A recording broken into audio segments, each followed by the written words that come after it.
ಕ್ಯಾಲೆಂಡರ್ನ ಹೊಸ ವರ್ಷದ ಸಂಭ್ರಮಾಚರಣೆಗೆ ದಿನಗಣನೆ ಪ್ರಾರಂಭ ಆಗಿದೆ. ಆದ್ರೆ ಈ ಹಬ್ಬಗಳ ಆಚರಣೆಯಿಂದ ಹಿಡಿದ್ಬಿಟ್ಟು ದಿನನಿತ್ಯದ ಜೀವನದವರೆಗೂ ಕೂಡ ಇತ್ತೀಚೆಗೆ ಧರ್ಮ ಸಂಘರ್ಷ ಅನ್ನೋದು ಕಾಮನ್ ಟಾಪಿಕ್ ಅನ್ನೋ ರೀತಿಯಲ್ಲಿ ಆಗ್ಬಿಟ್ಟಿದೆ. ಹಿಂದುತ್ವ ವರ್ಸಸ್ ಅದರ್ ಧರ್ಮ. ಹಿಂದುತ್ವ ಅಂದ್ರೇನೆ ಒಂದ್ ರೀತಿಯಲ್ಲಿ ರಿಜಿಡ್ ರಾಡಿಕಲಿಸಂ, ಅಥವಾ ಇನ್ನೂ ಸರಳವಾಗಿ ಹೇಳಬೇಕು ಅಂದ್ರೆ ಹಿಂದುತ್ವ ಅಂದ್ಬಿಟ್ರೇನೆ ಮೂಲಭೂತವಾದ ಅನ್ನೋ ರೀತಿಯ ಚರ್ಚೆಗಳು ರಾಜಕೀಯ ವಲಯದಲ್ಲೂ ಹಾಗೆ ಸಾಮಾಜಿಕ ವಲಯದಲ್ಲೂ ಕೂಡ ಪದೇ ಪದೇ ಚರ್ಚೆಗೆ ಒಳಪಡ್ತಾ ಇದೆ. ಇದರ ಜೊತೆಯಲ್ಲೇ ಇದಕ್ಕೆ ಪ್ಯಾರಲಲ್ ಅನ್ನೋ ರೀತಿಯಲ್ಲಿ ಹಿಂದೂಗಳನ್ನ ಟಾರ್ಗೆಟ್ ಮಾಡಲಾಗ್ತಾ ಇದೆ, ಹಿಂದೂಗಳ ಮೇಲೆ ಹತ್ಯೆಗಳು ಮಾಡಲಾಗ್ತಾ ಇದೆ, ದೌರ್ಜನ್ಯ ಆಗ್ತಾ ಇದೆ. ಈ ರೀತಿಯ ಒಂದು ಸಂದರ್ಭ ಕೂಡ ನೆರೆಹೊರೆಯ ರಾಷ್ಟ್ರಗಳಿಂದ ನಮಗೆ ಕಾಣೋಕ್ ಸಿಗ್ತಾ ಇದೆ. ಅಸಲಿಗೆ ಹಿಂದುತ್ವ ಅಂದ್ರೆ ಏನು, ಹಿಂದೂಗಳು ಯಾರು, ಹಿಂದುತ್ವ ಅನ್ನೋದು it's a way of life ಅನ್ನೋ ಹಾಗಿದ್ರೆ ಅದನ್ನ ನಮ್ಮ ಜೀವನದ ಉಪಕ್ರಮವಾಗಿ ಬಳಕೆ ಮಾಡ್ಕೊಳ್ಳೋದು ಹೇಗೆ? ಈ ರೀತಿಯ ಅನೇಕ ಗೊಂದಲಗಳು ಅನಾವಶ್ಯಕವಾಗಿ ಸೃಷ್ಟಿಯಾಗಿದ್ರೂ ಕೂಡ ಆ ಗೊಂದಲಗಳಿಗೆ ಪರಿಹಾರವನ್ನ ಕಂಡುಕೊಳ್ಳೋದು ನಮ್ಮ ಕರ್ತವ್ಯ ಕೂಡ ಆಗತ್ತೆ. ಹೀಗಾಗಿ ಈ ಹಿಂದುತ್ವದ ಸುತ್ತಮುತ್ತ ಹಬ್ಬಿರುವ ಅನೇಕ ಚರ್ಚಾ ವಿಚಾರಗಳು, ಗೊಂದಲಗಳು ಇದೆಲ್ಲವನ್ನ ಇಟ್ಕೊಂಡು ಇದಕ್ಕೆ ಉತ್ತರವನ್ನ ಕಂಡುಕೊಳ್ಳೋ ಪ್ರಯತ್ನವನ್ನ ಇವತ್ತಿನ ಮಹಾಭಾರತ ಚರ್ಚಾ ಕಾರ್ಯಕ್ರಮದಲ್ಲಿ ಮಾಡ್ತಾ ಇದೀವಿ. ಈ ಒಂದು ವಿಶೇಷ ಚರ್ಚಾ ಕಾರ್ಯಕ್ರಮದಲ್ಲಿ ನಮ್ಮ ಜೊತೆ ಇದ್ದಾರೆ ನಿರ್ಭಯಾನಂದ ಸರಸ್ವತಿ ಶ್ರೀಗಳು. ನಮಸ್ಕಾರ ಸ್ವಾಮಿಗಳೇ, ಕಾರ್ಯಕ್ರಮಕ್ಕೆ ಆತ್ಮೀಯವಾದ ಹಾಗೆ ಗೌರವಪೂರ್ಣವಾದ ಸ್ವಾಗತ ತಮಗೆ. ನಮಸ್ಕಾರ, ಥ್ಯಾಂಕ್ ಯು. ಹಾಗೆ ಎಂದಿನಂತೆ ನಮ್ಮ ಮೆಗಾ ಡಿಬೇಟ್ ನಲ್ಲಿ ನಮ್ಮ ಜೊತೆ ಆಡಿಯನ್ಸ್ ಕೂಡ ಇದ್ದಾರೆ. ನಮಸ್ಕಾರ, ಎಲ್ಲರಿಗೂ ಪ್ರೀತಿಯ ಸ್ವಾಗತ ಕಾರ್ಯಕ್ರಮಕ್ಕೆ. ಸ್ವಾಮಿಗಳೇ, ಬಹಳ ಬೇಸಿಕ್ ಪ್ರಶ್ನೆ ಆದ್ರೆ ಬಹಳ ಕಾಂಪ್ಲಿಕೇಟೆಡ್ ಪ್ರಶ್ನೆ ಕೂಡ. ಹಿಂದುತ್ವ ಅಂದ್ರೆ ಏನು ಅಂತ ಇದನ್ನ ವಿವರಣಾತ್ಮಕವಾಗಿ ಹೇಳಬೇಕಾಗುತ್ತೆ. ಈ ಹಿಂದುತ್ವ ಅನ್ನೋ ಪದವನ್ನು ಜನ ಮಿಸ್ಟೇಕ್ ಮಾಡಿಕೊಂಡಿರೋಷ್ಟು ಹಿಂದೂ ಧರ್ಮ ಇದನ್ನೆಲ್ಲ ಮಿಸ್ಟೇಕ್ ಮಾಡಿಕೊಂಡಿರೋಷ್ಟು ನನಗನ್ಸಿದ ಮಟ್ಟಿಗೆ ಸದ್ಯದ ದಿನಮಾನದಲ್ಲಿ ಇನ್ಯಾವ ಸಬ್ಜೆಕ್ಟ್ ಅನ್ನು ಅಷ್ಟು ಮಿಸ್ಟೇಕ್ ಮಾಡಿಕೊಂಡಿಲ್ಲ. ಹಿಂದೂ ಅನ್ನುವಂತಹದ್ದು, ಸನಾತನ ಧರ್ಮ ಅನ್ನುವಂತಹದ್ದು, ವೇದಾಂತ ಧರ್ಮ ಅನ್ನುವಂತಹದ್ದು ಎಲ್ಲ ಒಂದೇ. ಈ ಹಿಂದೂ ಅನ್ನೋ ಪದ ಹುಟ್ಕೊಂಡಿದ್ದಕ್ಕೆ ನಾವು ಕಾರಣ ಅಲ್ಲ, ನಾವು ಅದನ್ನು ಕರೀಲೇ ಇಲ್ಲ. ಹಾಗೆ ಭಾರತೀಯರು, ಭಾರತ ದೇಶ ಅನ್ನುವಂತಹ ದೇಶ ಹುಟ್ಟಿದಾಗಿನಿಂದ ಭಾರತೀಯರು ಅದನ್ನು ಕರ್ಕೊಂಡು ಬರ್ತಾ ಇರೋದು ವೇದಾಂತ ಧರ್ಮ ಅಂತ. ಇವತ್ತಿಗೂ ಸ್ವಾಮಿ ವಿವೇಕಾನಂದರು ಅಮೆರಿಕದಲ್ಲಿ ಯಾವ ಯಾವ ರಾಮಕೃಷ್ಣಾಶ್ರಮಗಳನ್ನ ನಿರ್ಮಾಣ ಮಾಡಿ ಅವರ ಶಿಷ್ಯರು ನಿರ್ಮಾಣ ಮಾಡೋದಕ್ಕೆ ಅನುವು ಮಾಡಿಕೊಟ್ರು, ಅಲ್ಲೆಲ್ಲೂ ಕೂಡ ಅವುಗಳ ಹೆಸರು ವೇದಾಂತ ಸೊಸೈಟಿ ಅಂತ.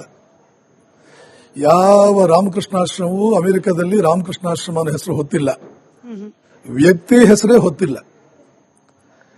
ಇಂಡಿಯಾದಲ್ಲಾದರೂ ರಾಮಕೃಷ್ಣಾಶ್ರಮ ಅಂತೀವಿ, ಪಾಶ್ಚಾತ್ಯ ಪ್ರಪಂಚದಲ್ಲಿ ಅವುಗಳ ಹೆಸರು ವೇದಾಂತ ಸೊಸೈಟಿ. ಏಕೆ ಅಂತಂದ್ರೆ ನಮ್ಮ ಧರ್ಮ ಮೊದಲಿಂದಲೂ ಕೂಡ ವೇದಗಳ ಸಾರವಾದ ವೇದಾಂತವನ್ನೇ ನಾವು ನಮ್ಮ ಧರ್ಮವನ್ನಾಗಿ ಸ್ವೀಕರಿಸಿದವರು. ಆದರೆ ಈ ಧರ್ಮವನ್ನ ವೇದಾಂತ ಅಂತ ಕರೆಯೋದ್ರ ಬದಲು ಪರ್ಷಿಯನ್ನರಿಗೂ ನಮಗೂ ಕ್ರಿಸ್ತ ಪೂರ್ವ 15-16 ಶತಮಾನಗಳಿಂದ ನಮಗೆ ಸಂಬಂಧ ಇದೆ. ಪರ್ಷಿಯನ್ ಆರ್ಮಿನಲ್ಲಿ ಇಂಡಿಯಾದ ಸೈನಿಕರಿದ್ದರು ಅಂತ ಹಿಸ್ಟರಿ ಹೇಳುತ್ತೆ. ಪರ್ಷಿಯಾ ದಾಟ್ಕೊಂಡು ಹೋಗಿ ಗ್ರೀಸ್ ದೇಶ ಏನಿದೆ, ಆ ಗ್ರೀಕರಿಗೂ ಇಂಡಿಯಾಗೂ ನಂಟು ಇತ್ತು. ರಾಮನ ವಂಶದಲ್ಲಿ ಬರುವಂತಹ ರಘು ಗ್ರೀಕರನ್ನ ಯುದ್ಧದಲ್ಲಿ ಗೆದ್ದಿದ್ದ. ರಘುವಂಶದಲ್ಲಿ ನಾವು ಕಾಳಿದಾಸ ಇದರ ಬಗ್ಗೆ ಅದ್ಭುತವಾದ ವರ್ಣನೆ ಕೊಡ್ತಾನೆ. ಮತ್ತು ಪಾಣಿನಿ ತನ್ನ ವ್ಯಾಕರಣ ಶಾಸ್ತ್ರದಲ್ಲಿ ಗ್ರೀಕರನ್ನ ರೆಫರ್ ಮಾಡ್ತಾನೆ, ಯವನರು ಅಂತ ಕರೀತಾನೆ. ನೆನ್ನೆ ಮೊನ್ನೆಯವರೆಗೆ ಇವತ್ತಿಗೂ ಕೂಡ ನಾವು ಯುರೋಪಿಯನ್ನರು, ಪಾಶ್ಚಿಮಾತ್ಯರನ್ನೆಲ್ಲ ಯವನರು ಅಂತ ಕರೀತಾ ಇದ್ದದ್ದು. ಸೊ ಪರ್ಷಿಯಾಗೂ ನಮಗೂ ಬಹುಕಾಲದಿಂದ ಸಂಬಂಧ ಇದೆ. ಅವರು ನಮ್ಮ ದೇಶವನ್ನು ಕರೀತಾ ಇದ್ದದ್ದು ಸಿಂಧೂ ನದಿಯ ಆಚೆಗಿರುವ ಬೃಹತ್ತಾದ ದೇಶ. ಅವರಿಗೆ ಸಿಂಧೂನೇ ರೆಫರೆನ್ಸ್.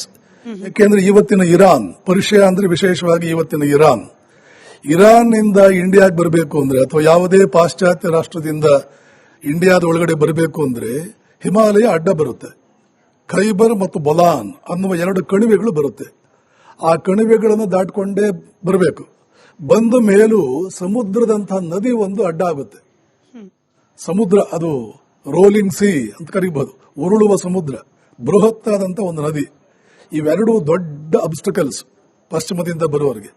ಆ ಸಿಂಧೂ ನದಿಯನ್ನು ದಾಟಿಬಿಟ್ರೆ ಏನು ಲ್ಯಾಂಡ್ ಸಿಗುತ್ತೆ ಅದು ಇಂಡಿಯಾ. ಆ ಕಾಲದಲ್ಲಿ ಪಾಕಿಸ್ತಾನ ಇರಲಿಲ್ಲ, 47ರಿಂದ ಈಚೆಗೆ ತಾನೆ ಪಾಕಿಸ್ತಾನ. ಸೊ ಪರ್ಷಿಯನ್ನರು ಬರ್ತಾ ಇದ್ದ ಕಾಲದ ಇಂಡಿಯಾ ಕರಾಚಿ ಕಡೆ ಹಿಮಾಲಯ ಬಂದು ಅರಬ್ಬಿ ಸಮುದ್ರವನ್ನು ಏನು ಮುಟ್ಟುತ್ತೆ, ಅಲ್ಲಿಂದ ಒಂದು ಪ್ರಭಾವಳಿಯ ರೀತಿಯಲ್ಲಿ ಬರ್ಮಾವರೆಗೂ ಬಂದು ಅಲ್ಲಿ ಬಂಗಾಳ ಕೊಲ್ಲಿಯನ್ನು ಹಿಮಾಲಯ ಮುಟ್ಟುತ್ತೆ. ಅದರ ಕೆಳಗಿನದು ಏನಿದೆ ಇದೇ ಆವತ್ತಿನ ಇಂಡಿಯಾ. ವಿಷ್ಣು ಪುರಾಣದಲ್ಲಿ ಸ್ಪಷ್ಟವಾಗಿ ಹೇಳಲಾಗುತ್ತೆ, ಹಿಮಾಲಯದ ದಕ್ಷಿಣಕ್ಕೆ ಸಮುದ್ರಗಳ ಉತ್ತರಕ್ಕೆ ಇರತಕ್ಕಂಥ ಈ ಮಹಾಭೂಮಿ ಮಹಾನಾಡನ್ನೇ ಭಾರತ ಅಂತ ಕರೆಯಲಾಗುತ್ತೆ ಅಂತ ವಿಷ್ಣು ಪುರಾಣದಲ್ಲಿ ಬರುತ್ತೆ. ಈ ಭೂಮಿಯನ್ನು ಅವರು ಸಿಂಧು ಅಂತ ಕರೆಯೋದ್ರ ಬದಲು ಪರ್ಷಿಯನ್ನರಿಗೆ ಸಕಾರ ಬರಲ್ಲ, ಸಾ ಅಂತ ಹೇಳೋಕೆ ಹೊರಟ್ರೆ ಹಾ ಬರುತ್ತೆ. ಮೆಕ್ಸಿಕನ್ನರಿಗೂ ಅಷ್ಟೇ ಸಕಾರ ಬರಲ್ಲ, ಹಾ ಬರುತ್ತೆ. ಸಿಂಧು ಅನ್ನೋದ್ರ ಬದಲು ಹಿಂದೂ ಅಂದ್ಬಿಟ್ರು ಅವರು. ಸೊ ಈ ದೇಶದ ಧರ್ಮ ಇದನ್ನ ಅವರು ಹಿಂದೂ ಧರ್ಮ ಅಂತ ಕರೆದ್ರು. ಓಕೆ, ಅದು ಯಾವ್ದು ನಾವು ಸನಾತನ ಧರ್ಮ ಅಂತ ಕರೆದಿದ್ದು, ವೇದಾಂತ ಧರ್ಮ ಅಥವಾ ಸನಾತನ ಧರ್ಮ. ಸನಾತನ ಧರ್ಮ ಅಂದ್ರೆ ಏನು ಗೊತ್ತಾ, ಬಿಗಿನಿಂಗ್ ಇಲ್ಲದೆ ಇರೋದು, ಎಂಡ್ ಇಲ್ಲದೆ ಇರೋದು ಅಂತ. ಟ್ರೂತ್, ಯಾವುದೇ ಟ್ರೂತ್ಗೆ ಬಿಗಿನಿಂಗ್ ಇಲ್ಲ, ಎಂಡ್ ಇಲ್ಲ. ನಾವು ಕೂಡ, ವೇದಗಳು ಕೂಡ ಅದನ್ನೇ ಹೇಳುತ್ತೆ. ಅಸ್ತಿತ್ವಕ್ಕೆ ಧಕ್ಕೆ ಇಲ್ಲ ಅನ್ನೋದನ್ನ ಸತ್, ಜ್ಞಾನಕ್ಕೆ ಮಿತಿ ಇಲ್ಲ ಅನ್ನೋದನ್ನ ಚಿತ್, ಆನಂದಕ್ಕೆ ಮಿತಿ ಇಲ್ಲ ಅನ್ನೋದಕ್ಕೆ ಆನಂದ. ಸತ್ ಚಿತ್ ಆನಂದ ಸಚ್ಚಿದಾನಂದ, ಇವನೇ ಭಾರತೀಯರ ದೇವರು. ಇಷ್ಟೇ ಭಾರತೀಯರ ದೇವರು. ಅದು ಶಕ್ತಿ, ಅದು ಅಸ್ತಿತ್ವಕ್ಕೆ ಧಕ್ಕೆ ಇಲ್ಲ ಅಂದ್ರೆ ಅಲ್ಲಿ ಮನುಷ್ಯ ಬರಲ್ಲ. ಯಾವುದೇ ಮನುಷ್ಯನ ಶರೀರಕ್ಕೆ ಅಸ್ತಿತ್ವಕ್ಕೆ ಧಕ್ಕೆ ಬರುತ್ತೆ. ಕೇವಲ ತತ್ವಕ್ಕೆ ಮಾತ್ರ, ಟ್ರೂತ್ಗೆ ಮಾತ್ರ ಅಸ್ತಿತ್ವಕ್ಕೆ ಧಕ್ಕೆ ಇಲ್ಲ. ಟ್ರೂತ್ಗೆ ಮಾತ್ರ ಜ್ಞಾನಕ್ಕೆ ಮಿತಿ ಇಲ್ಲ. ಟ್ರೂತ್ಗೆ ಮಾತ್ರ ಆನಂದಕ್ಕೆ ಕೊರತೆ ಇಲ್ಲ. ಆದ್ದರಿಂದ ನಿಮ್ಮ ದೇವರು ಯಾವುದು ಅಂತ ಕೇಳಿದ್ರೆ ಟ್ರೂತ್, ಸತ್ಯ, ಇದೇ ನಮ್ಮ ದೇವರು ಅಂತ ಹೇಳಿ ಅದನ್ನ ಹಾಗೆ ಬಿಟ್ಟುಬಿಟ್ಟ. ಬಟ್ ಅಲ್ಪಜ್ಞಾನಿಗಳಾದ ಅನೇಕರು ಹೇಳೋದೇನು ಅಂತಂದ್ರೆ, ಭಾರತಕ್ಕೆ ಅಸ್ತಿತ್ವ ಕೊಟ್ಟಿದ್ದೇ ವಿದೇಶಿಗರು, ಅಥವಾ ನೀವು ಹಿಂದುತ್ವ ಅನ್ನೋದು ಸಿಂಧೂಗೆ ಬದಲಾಗಿ ಹಿಂದೂ ಅಂತ ಪರ್ಷಿಯನರ ಬಾಯಲ್ಲಿ ಬಂತು ಅನ್ನೋದನ್ನೇ ತೆಗೆದುಕೊಂಡು, ಈ ಹಿಂದುತ್ವ ಅನ್ನೋದು ಬಂದಿದ್ದೇ ವಿದೇಶಿ ಪದದಿಂದ, ಅದಕ್ಕೆ ಅರ್ಥ ಅಲ್ಲ ಅನರ್ಥ ಇದೆ, ಹಿಂಗೆಲ್ಲ ವ್ಯಾಖ್ಯಾನ ಮಾಡೋರ್ ಸಂಖ್ಯೆ ಹೆಚ್ಚಾಗ್ತಿದ್ಯಾ? ನಿಮ್ ಪ್ರಶ್ನೆಗೆ ನೀವೇ ಉತ್ತರ ಹೇಳಿದಿರಲ್ಲ, ಅಜ್ಞಾನಿಗಳು ಅಂತ. ನನ್ನದು ವೈಯಕ್ತಿಕ ಒಪಿನಿಯನ್. ಅವ್ರ ಅಜ್ಞಾನಿಗಳೇ 1000% ಅಜ್ಞಾನಿಗಳು. ಈಗ ನಾನು ಹೇಳ್ತಾ ಇರೋ ಮಾತುಗಳಿಗೆ ಆಧಾರ ಸ್ವಾಮಿ ವಿವೇಕಾನಂದರ ಚಿಂತನೆ, ನಾನು ಹೇಳ್ತಾ ಇರೋ ಮಾತುಗಳಿಗೆ ಆಧಾರ ಶಂಕರಾಚಾರ್ಯರ ಚಿಂತನೆ.